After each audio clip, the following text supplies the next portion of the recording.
It's Monday, December 9th. Good morning, everyone. I'm Jasmine Anderson. Only in Newsday, the MTA says dozens of LIRR bridges are at a critical point of deterioration. About 80 bridges and tunnels are in need of significant repairs.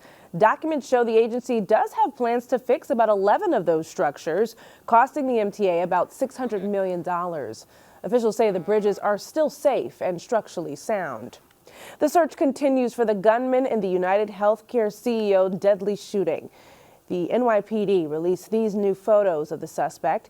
He's seen wearing a mask in the backseat of what appears to be a taxi. Investigators say they found a Tommy Hilfiger jacket inside of a backpack they believe belongs to the suspect. They also believe he left the city. 50-year-old Brian Thompson was killed outside a hotel in Midtown Manhattan last week. The FBI is offering a reward of up to $50,000.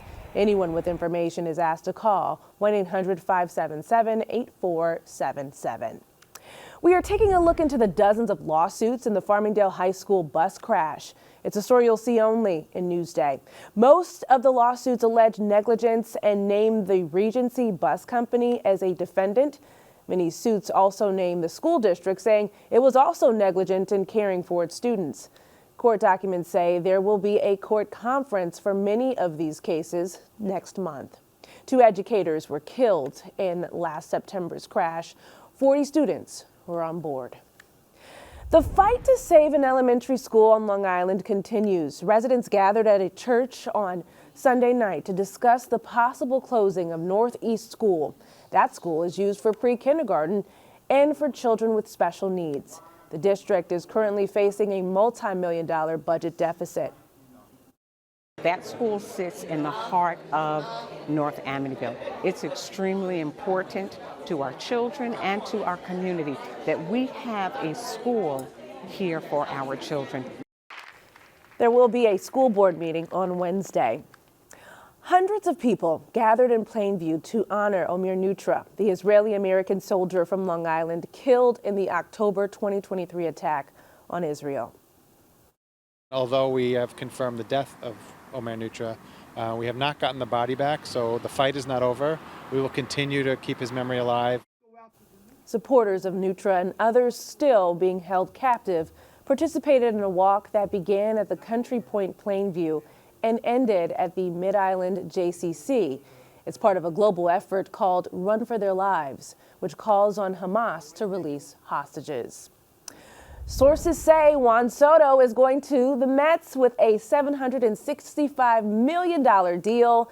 The 15-year deal is the biggest contract in the history of North American professional sports. Steve Cohen, the richest owner in baseball, was up against the Red Sox, Blue Jays, and Dodgers. The 26-year-old outfielder is coming from the Yankees.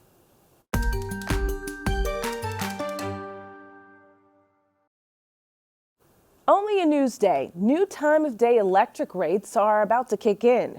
Virginia Huey takes a look at when you'll pay more for power.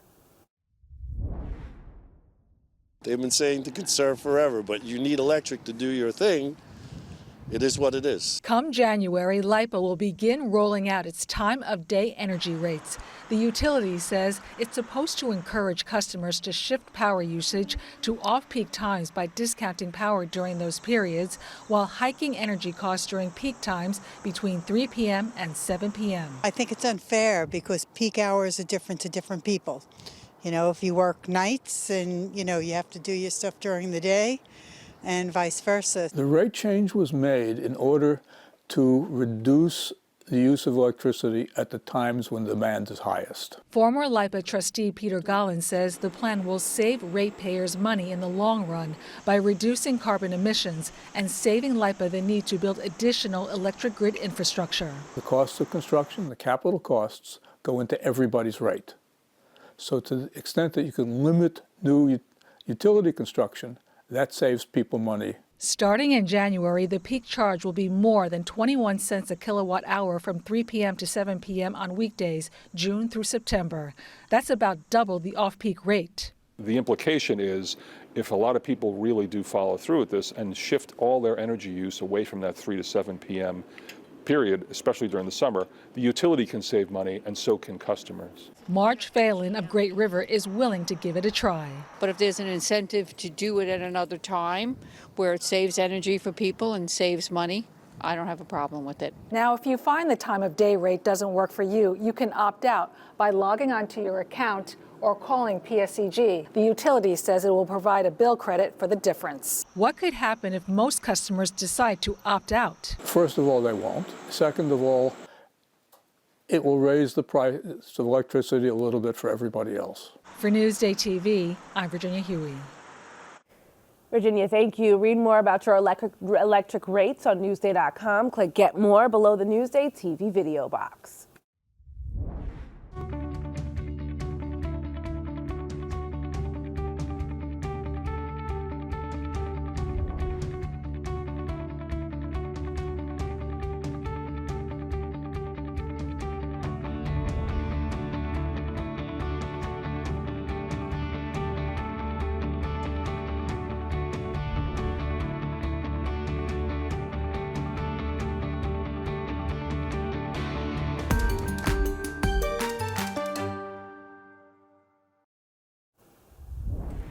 Only a Newsday, some holiday shopping inspiration today. Elisa DiStefano and Beth Whitehouse have a look at some of the hottest toys of the season.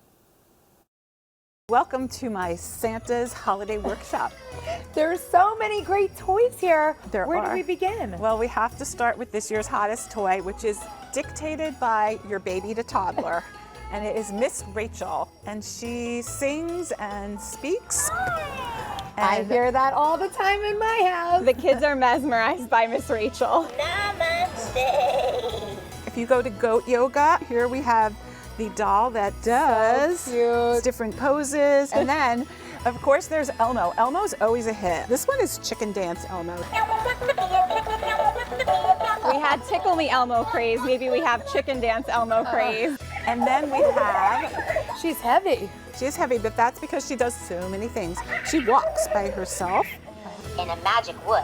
This is a bear that the child picks its story. They pick like fairy tale or western or mystery, and then you pick your characters like policeman or doctor or fairy. One sunny day. Now, what about for the older kids? Okay, for the older kids, this is a pinball machine maker that the kids build themselves. This is a dissected snake and that you can use your tools and pick apart, and there's even something in his stomach, so it'll show you what he's been eating. I don't think I want to see what that is.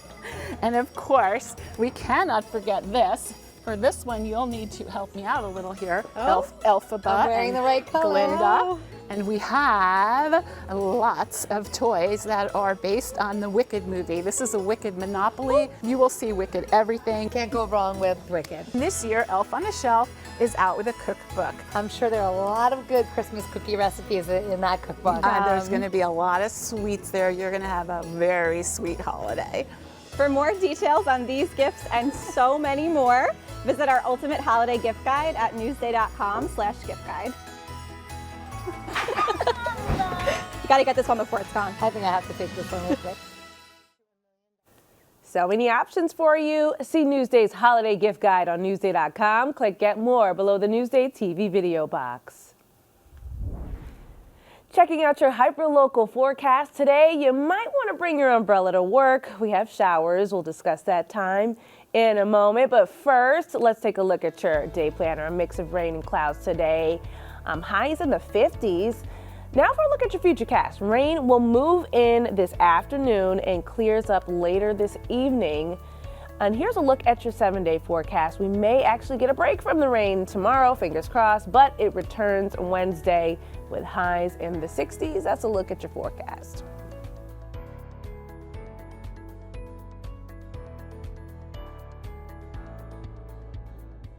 Long Island weather is brought to you by PTRC. I'm Jasmine Anderson. Thank you so much for watching.